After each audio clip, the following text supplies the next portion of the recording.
Hello everyone, कैसे हैं आप सभी लोग। तो आज हम GS3 में इंटीग्रेटेड फार्मिंग सिस्टम के बारे में बात करेंगे, समेकित कृषि प्रणाली के बारे में। तो अभी तक हमने सिलेबस में क्या क्या देख लिया हुआ है। अभी तक हमने 3 टॉपिक कंप्लीट कर लिए हैं हमारे, ठीक है।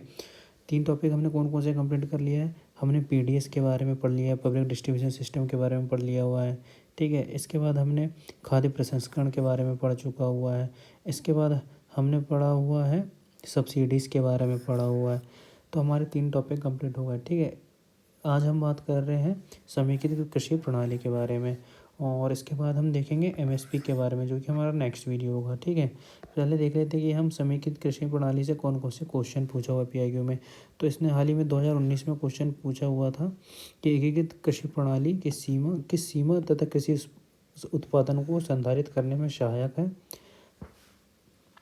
इसके बाद पूछा था कि यह प्रणाली क्या है, ये छोटे सीमांत किसानों के लिए कैसे लाभदायक हो सकती हुई है, ठीक है। तो हम इसके अब नोट्स देखते हैं कि इसकी नोट मेकिंग कैसे करनी है। तो सबसे पहले हम देखते हैं कि हमारे नोट्स में क्या होना चाहिए कि यार समेकित कृषि प्रणाली क्या है। अभी हमने देखिए क्वेश्चन इसी के ऊपर आया हुआ है। तो सबसे पहले देखना है कि ये प्रणाली क्या है। इसके बाद हम इसके उद्देश्य देखेंगे। इसके बाद इसके घटक के देखना है। इसके बाद ये क्यों आवश्यक है इसे देखना है। इसके बाद इसके लाभ क्या है वो देखना है। इसके बाद जो फिर करंट अफेयर में मुद्दा चल रहा है कि यार इसमें हम पशुधन को शामिल कर सकते हैं, तो उसके बारे में देखेंगे, ठीक है। इसके बाद मैंने एक एक्स्ट्रा टॉपिक ऐड किया हुआ है सबसे लास्ट में कि भारतीय कृषि की समस्याएं क्या क्या है, तो उसको भी हम लास्ट में लिखेंगे, ठीक है। तो आपके जो नोट्स हैं ना वो वैसे ही होना चाहिए कि यार उद्देश्य के बारे में, घटक के बारे में। जैसे मैं आपको बता रहा हूँ, जैसे ये हो गए हमारे उद्देश्य हो गए, तो उद्देश्य के बारे में हमारे नोट डाउन कर लिए। इसके बाद हमारे घटक हो गए, तो घटक के बारे में ये लिख लिए। इसके बाद हम कृषि प्रणाली क्यों आवश्यक होगा, तो इसके बारे में बात कर लिए। और इसके बाद हमने इसके लाभ देख लिए, ठीक है। मैं इसलिए बोल रहा हूँ कि क्योंकि इसके जो क्वेश्चन है वो किस टाइप से पूछेंगे मैं आपको बता रहा हूँ। जैसे अभी 2022 में क्वेश्चन इसने कृषि क्या है के बारे में पूछा और उसके लाभ पूछ लिया हुआ है कि लघु और सीमांत किसानों को क्या होगा। लेकिन अब जो क्वेश्चन आ सकता है वो आ सकता है कि इसके घटक के ऊपर बारे में पूछ सकता है और उसके बाद उसके लाभ पूछ लेगा, या तो उसके उद्देश्य पूछेगा, या तो उसकी प्रणाली क्यों आवश्यक है ये पूछ लेगा, या फिर करंट अफेयर के पूछ लेगा, ठीक है। तो आपके जो नोट्स हैं वो इस टाइप से ही बनने चाहिए। अब हम देखते हैं कि इसका इंट्रो कैसे लिखा जा सकता है। कोई क्वेश्चन IFS से कुछ भी पूछे हुए, तो आपको क्वेश्चन इसका इंट्रो हमेशा यही लिखना है कि यह एक स्वसंपोषित प्रणाली है, यह खेती की आधुनिक तकनीक है। इस तकनीक में खेती के साथ साथ बागवानी, पशुपालन, कुक्कुट पालन, मत्स्य पालन को बढ़ावा दिया जाता है। इससे कृषि के आयोगों में वृद्धि होती है। तो आपका ये वाला इंट्रो हो जाएगा। अब एक्स्ट्रा चीज़ मैंने यहाँ पे लिख दिया हुआ है कि यार ये एक दूसरे के पूरक होती है, जिससे संसाधनों की क्षमता, उत्पादकता और लाभप्रदता में पर्यावरण को सुरक्षित रखते हैं तो वृद्धि की जा सके, ठीक है।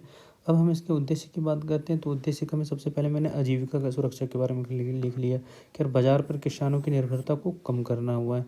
फिर इसके पोषाहार की सुरक्षा के बारे में बात कर लिया कि किसान व उसके परिवार को खनिज तत्वों प्लस विटामिन से भरपूर भोज्य पदार्थ उपलब्ध हो। इस जैसे कि गवर्नमेंट ने भी पोर्टिफिकेशन लाई चला रही है, ठीक है, फोर्टिफाइड, है ना। इसके बाद हम गरीबी उन्मूलन की बात करते हैं। तो उस गरीबी उन्मूलन को ख़त्म करना इस प्रणाली का उद्देश्य है। इसकी आर्थिक दशा सुधारा जा सकता है। इसके बाद हम भूमि व जल संसाधनों का विवेकपूर्ण उपयोग, फिर सतत कृषि विकास और नए संसाधनों का तकनीक का विकास, फिर पर्यावरण में सुधार करना मतलब जैविक खेती करके। इसके बाद ये उद्देश्य हो गए। तो इसके बाद हम बात करते हैं इसके घटकों की। मैं आपको आगे बताता हूँ कि यदि जो क्वेश्चन है ये वाला जैसे घटक के ऊपर पूछा है, तो आप यहाँ नोट्स में देख रहे हैं कि ये तो बहुत बड़ा हो गया, लेकिन इसे शॉर्ट में भी लिखा जा सकता है। वो कैसे मैं आपको बाद में बता रहा हूँ, ठीक है। तो एकीकृत प्रश्न मतलब घटक के बारे में पूछा हुआ है, तो मृदा प्रबंधन के बारे में आपने इसके पॉइंट लिख देंगे अंदर वाला कि ज़मीन की ज़रूरत से ज़्यादा जुताई नहीं करना चाहिए, साथ ही मिट्टी के हरित आवरण को ढककर रखना चाहिए। फिर तापमान प्रबंधन के बाद बात कर ली कि यार पेड़ पौधे व बाग लगाना चाहिए, और खेतों के मेढ़ों पर या फिर झाड़ियों उगाना चाहिए। जैसे कि आपने देखा होगा कि ये खेत हो गया और उसके जो यहाँ पे उस झाड़ियाँ उगा सकते हैं अपन, जैसे तुवल वगैरह लगा सकते हैं किनारे किनारे पे, है ना। उसके बाद फिर जल उपयोग का संरक्षण। अब इसके लिए जल उपयोग का संरक्षण के लिए रेन वाटर हार्वेस्टिंग और कैच द रन प्रोग्राम को प्रोत्साहन दिया जाना चाहिए। फिर ऊर्जा दक्षता का बढ़ावा देना चाहिए, जैसे सोलर ऊर्जा हो गई। अब सोलर ऊर्जा में यहाँ पे लिख दी कि कुसुम योजना और CM सोलर पंप योजना, जैसे कि मध्य प्रदेश में इसकी केस स्टडी ये हो गई, है ना। फिर कृषि उत्पादन में आत्मनिर्भरता होनी चाहिए कि यार खुद कंपोस्ट खाद बनाना चाहिए, जैविक खाद का प्रयोग करना चाहिए। जैसे फिर जो गोबर से खाद बनाई जाती है उस खाद का उपयोग करना चाहिए, ठीक है। केंचुआ जो खाद बनाई जाती है उसका उपयोग करना चाहिए। फिर यहाँ पे लिख सकते हैं जैव विविधता का संरक्षण, जिसमें पर्यावरण का विकास होना चाहिए। फिर रासायनिक उर्वरक को कम से कम उपयोग करना चाहिए, और रासायनिक उर्वरक कम से कम उपयोग करना चाहिए। जैसे गवर्नमेंट ने हाल ही में नैनो यूरिया को मान्यता दी है, तो उसका उपयोग कर सकते हैं ताकि ये कम प्रभावित कर सकती है किसको, खेती को, और उत्पादन लागत बढ़ा सकती है, और ये कम खर्चीली भी है। तो आप इसका एग्जाम्पल यहाँ पे लिख सकते हैं, ठीक है। इसके बाद फिर नवीनीकरण ऊर्जा स्रोत, जैसे कि सौर ऊर्जा हो गई, बायोगैस हो गई, इसका उपयोग करना चाहिए। यह क्या पर्यावरण की दृष्टि से अनुकूल यंत्रों व उपकरणों का भी उपयोग करना चाहिए। फिर अब उसके बाद बात करें अवशेषों का पुनर्चक्रण। खेती से प्राप्त होने वाले अपशिष्ट पदार्थों का पुनर्चक्रण कर अन्य कार्यों में इसे इस्तेमाल किया जा सकता है। तो जैसे मैंने आपको बताया कि ये तो बड़ा हो गया, यदि 250 वर्ड का क्वेश्चन पूछता तो आप ये लिखते, लेकिन ये 150 वर्ड का पूछता तो आप इसे कैसे लिखते। जैसे आप इसे ऐसे लिख सकते थे, जैसे यहाँ पे बॉक्स बनाते, फिर यहाँ पे लिखते एकीकृत प्रणाली के घटक लिखते, फिर यहाँ पे आप मृदा प्रबंधन डाल देते, यहाँ पे आप तापमान प्रबंधन डाल देते, फिर यहाँ पे जल व उपयोग संसाधन डाल देते, ऊर्जा दक्षता हो जाती, फिर यहाँ जैव विविधता का संरक्षण आ जाता, ये डायग्राम बन जाता आपका, ठीक है। फिर इसी के सब पॉइंट लिख देते। यहाँ पे आप ये लिख देते कि यार ज़मीन की ज़रूरत से ज़्यादा जुताई नहीं करना चाहिए। फिर यहीं पे लिख देते कि पेड़ पौधों व बाग का उपयोग करना चाहिए। तो ये शॉर्ट भी हो जाता और कम भी हो जाता, लेकिन ये 250 वर्ड का पूछ रहा है तो आप इसको ऐसे डिटेल में लिख सकते हैं। 250 वर्ड का पूछ रहा है तो आप इसको ऐसे डिटेल में लिख सकते हैं, ठीक है। इसके बाद हम बात करते हैं कि एकीकृत कृषि प्रणाली क्यों, ठीक है। तो ये क्यों आवश्यक है, क्योंकि कृषि अवशेषों के पुनर्चक्रण से स्वच्छ पर्यावरण का विकास करती है, लघु व सीमांत किसानों के आजीविका की सुरक्षा करती है, वर्ष भर आमदनी का विकल्प होती है, रोजगार में वृद्धि करती है ना। फिर जलाव, लकड़ी व चारे की समस्या का निदान करती है। तो ये इसके आवश्यक पॉइंट होगा। इसके बाद हम बात करते हैं कि इसके लाभ क्या क्या हैं, ठीक है। तो लाभों में मैंने सबसे पहले यदि 250 मैं बता रहा हूँ आपको, है ना, यदि ये 250 वर्ड का पूछता है तो आप ये डायग्राम जो बड़ा मैंने बनाया हुआ है और इसके जो उपयोग लिखा हुआ है आप ये लिख सकते हैं, ठीक है, ये वाले। लेकिन यदि 150 वर्ड का क्वेश्चन आता है, यदि 150 वर्ड का क्वेश्चन आता है तो आप ये वाला लिख सकते हैं। कौन सा, ये जो मैंने शॉर्ट में लिखा हुआ है, ठीक है। तो सबसे पहले हम 250 वर्ड के लिए जो लाभ है वो देख लेते हैं। जैसे उसके उत्पादकता की बात करते हैं कि यार लघु व सीमांत किसानों की आजीविका में सुधार हुआ है। फिर उद्यम सघनता से इसके उपज व आर्थिक व समय का इजाफा हुआ है। कृषि आय में लाभ की बात करते हैं तो बाजार पर इसकी निर्भरता कम हुई है। अब इसके रोजगार की बात करते हैं तो लघु व सीमांत किसान इस प्रणाली के द्वारा अपनी भूमि पर सालों भर रोजगार प्राप्त कर सकते हैं, है ना। और फिर हॉर्टिकल्चर और एपीकल्चर इसको बढ़ावा दिया जाता है, जैसे प्रसंस्करण से इनके प्रसंस्करण से भी परिवारों को अतिरिक्त रोजगार प्राप्त हो सकता है। मतलब इनकी खेती करने से भी अतिरिक्त रोजगार हम प्राप्त कर सकते हैं। फिर पुनःचक्रण के द्वारा भूमि की उर्वरता में सुधार किया जाता है। मतलब एनपीके के साथ साथ हम छोटे व सूक्ष्म तत्वों का उपयोग किया जा सकता है। इसके बाद हम संसाधनों का विविध उपयोग कर सकते हैं, जैसे भूजल संसाधनों का, जैसे मैंने आपको जब इसके पहले ही बताया था कि रेन वाटर हार्वेस्टिंग और कैच द रेन प्रोग्राम को प्रोत्साहन देकर।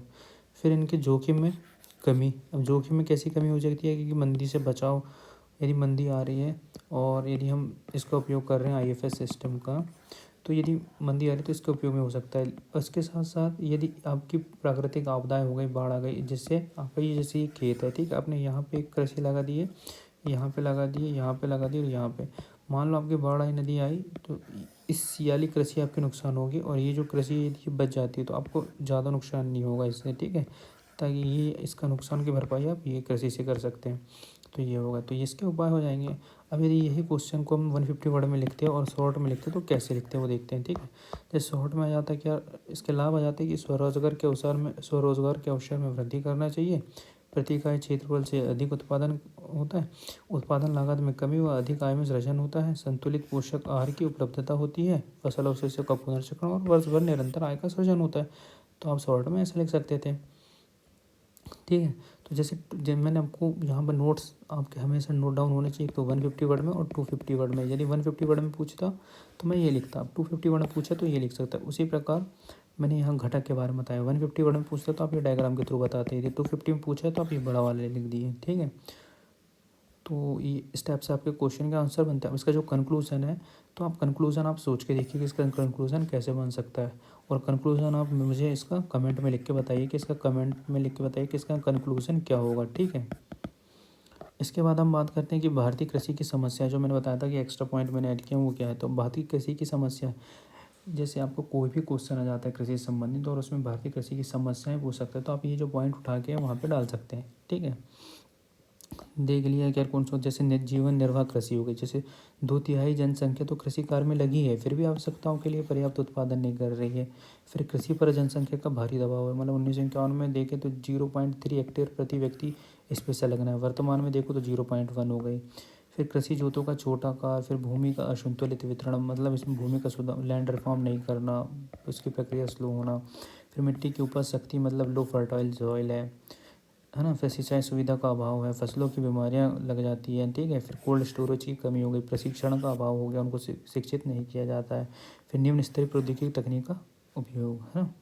तो ये इसकी समस्या हो गई। तो ये इसकी समस्याएं वाली हो गई, है ना। तो मैंने यहाँ पे इसके लाभ देख लिया, इसके मैंने क्यों आवश्यक है ये देख लिया, फिर इसके घटक देख लिया और इसके बाद इसके उद्देश्य देख लिया। तो आपके ये नोट्स काम आ जाएंगे ये वाले। ठीक है, तो thank you so much guys, आपने अभी तक वाला वीडियो देखा, इसके लिए थैंक यू सो मच। यदि आपको वीडियो हेल्पफुल होती है तो आप लाइक कर दीजिएगा इसे, और यदि कोई डाउट होता है तो कमेंट करके बताइएगा, और यदि नोट्स चाहिए इसके तो आप टेलीग्राम से ले सकते हैं इसे, है ना। तो यदि गाइस यदि अच्छा लगा होगा वीडियो आप तो प्लीज़ लाइक और सब्सक्राइब कर दीजिएगा। Okay okay, thank you.